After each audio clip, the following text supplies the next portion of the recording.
ভ্রমণের মাধ্যমে মানুষ অজানাকে জানে, নতুন পরিবেশ, নতুন মানুষ, নতুন পরিবেশ সম্পর্কে জানতে পারে এবং দিন দিন ভ্রমণ পিপাসার সংখ্যা বেড়েই চলছে। আর তার ধারাবাহিকতায় আমরা আজকে আসছি আমাদের বাড়ির পাশে হাতিয়ায় চেয়ারম্যান ঘাটে। এখানকার সৌন্দর্য এবং এখানকার লীলাভূমি তুলে ধরার চেষ্টা করব।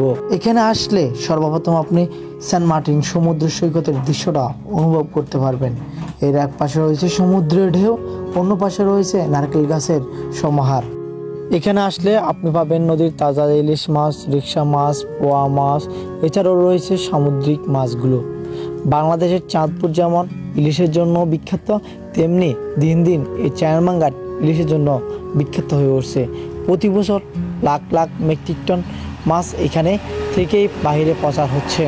জেলেদের মাছ ধরা, নৌকা, সাগর পাড় থেকে নদীতে ভেড়া, এছাড়াও রয়েছে আনাগোনা গ্রাম বাংলার এই সৌন্দর্য।